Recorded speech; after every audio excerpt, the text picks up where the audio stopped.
Welcome to the 1 Minute Apologist. 1 minute apologist. 1 minute of apologetics, 2 minutes of bullshit.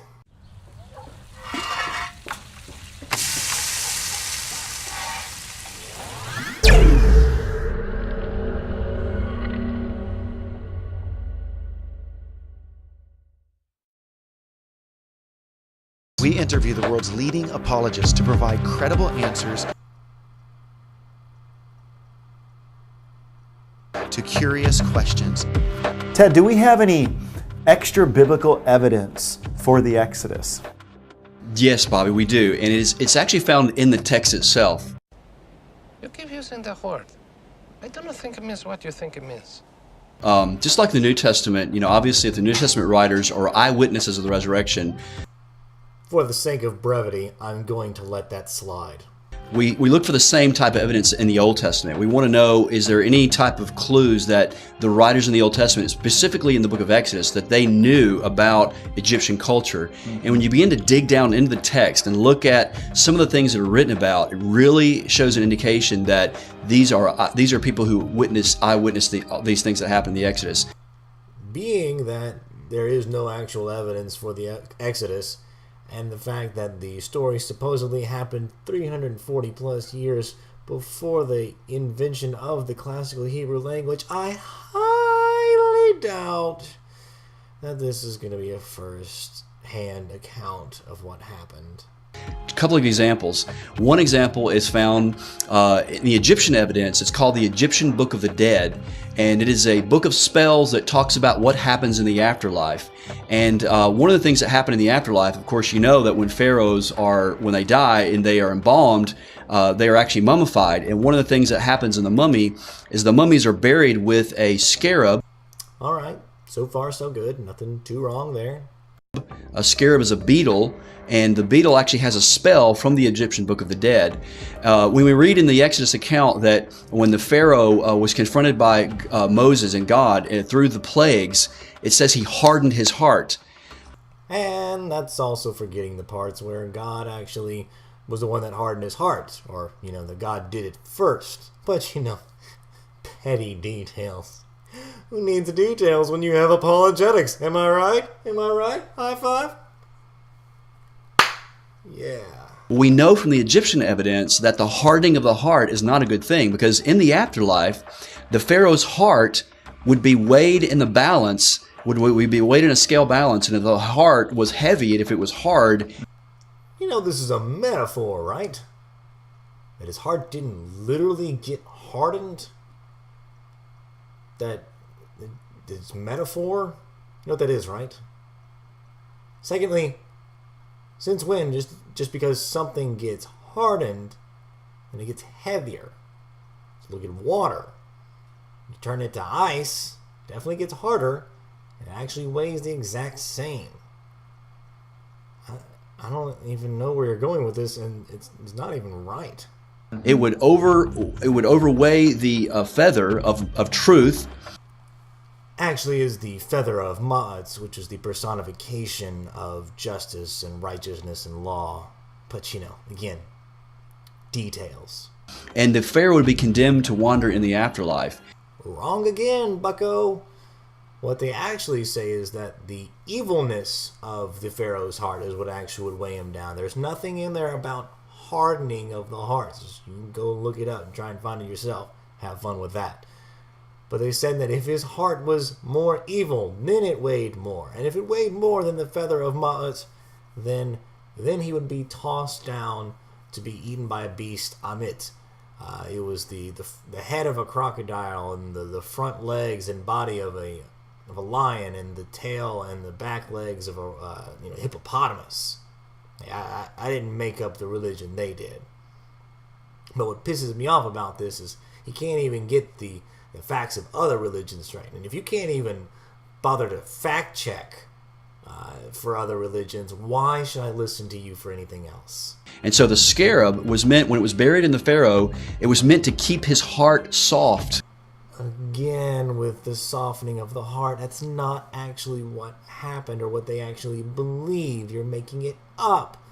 What they actually did was they had the scarab and they inscribed chapter 30 of the Book of the Dead, and its purpose was that during the weighing of the heart, that the heart wouldn't lie.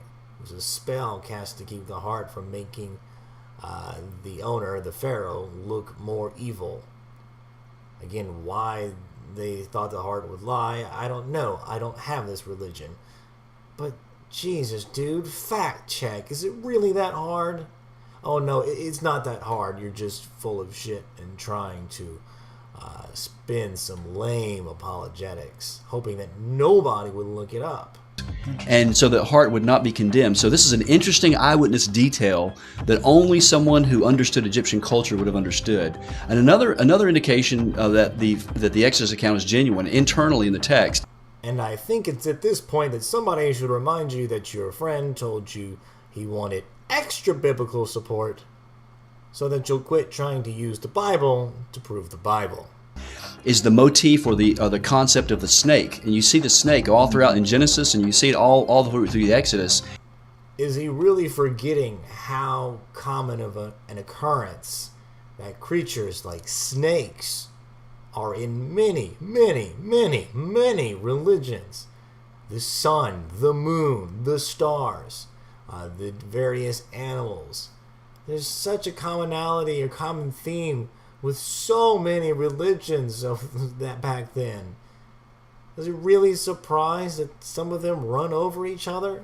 And we know from Egyptian culture that the snake was a very, very important symbol. In fact, the snake was a god.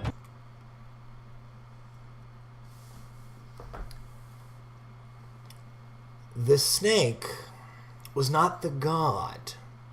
The god or goddess was the personification of that snake, or the cows, or the moon, or the stars, or the sun, or whatever. It was not literally a snake. And then all the plagues of the Exodus, all the 10 plagues, each plague corresponded to an Egyptian god. You have to admire the tricky wording of corresponds with a god.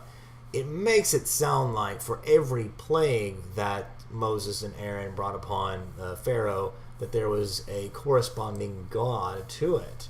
You know, for example, the darkness that came about. Well, that corresponds to the god Ra, which is the sun. You know, that's such a really loose connection. But what they make it sound like, as if, let's say, for the plague of blood, there's not a blood god. Now there is a god of the Nile, or goddess, or the two twins of the Nile, or something. So it corresponds because Moses and Aaron did the whole blood thing in the Nile River. But there's no blood god. There's no locust or gnat god. There's no fly god. There's no god of a plague or famine or disease. There's a god of healing those epidemics, but it's that word corresponding that tries to draw this spooky connection. Well, it's full of shit. And the final plague, the plague of the death of the firstborn, corresponded to the divinity of Pharaoh himself. Nothing. That's it. Just no justification, no explanation, just an assertion. It gives me nothing to work with, so I'm just going to call it an assertion and move on. So when you begin to add in this Egyptian understanding, a highly misrepresented and demonstrably false understanding of the Egyptians, of the Exodus, it's a very strongly Egyptian flavoring. Even the name Moses is an Egyptian name.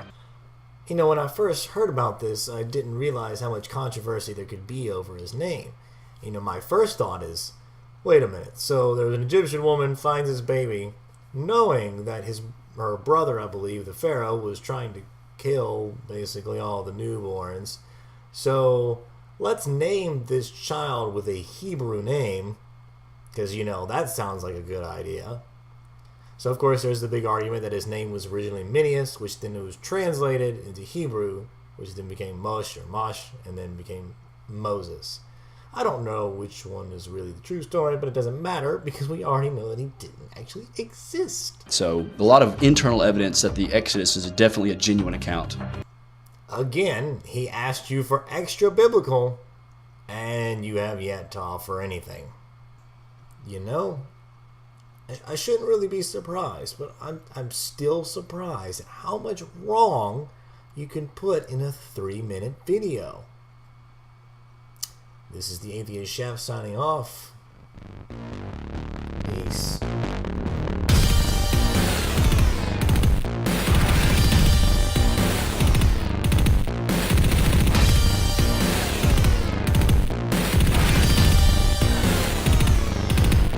That they knew about Egyptian culture. And when you begin to dig down into the text and look at some of the things that are written about, it really shows an indication that these are people who eyewitnessed these things that happened in the Exodus.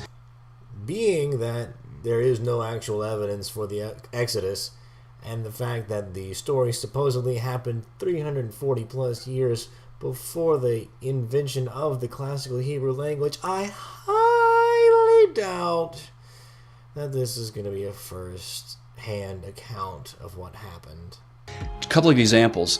One example is found in the Egyptian evidence. It's called the Egyptian Book of the Dead. You keep using that word. I don't think it means what you think it means. Just like the New Testament, obviously if the New Testament writers are eyewitnesses of the resurrection, for the sake of brevity, I'm going to let that slide.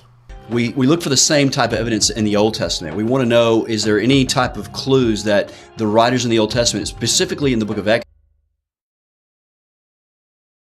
We interview the world's leading apologists to provide credible answers to curious questions. Ted, do we have any extra biblical evidence for the Exodus?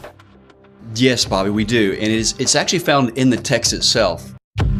Welcome to the 1 Minute Apologist. 1 minute apologist. 1 minute of apologetics, 2 minutes of bullshit.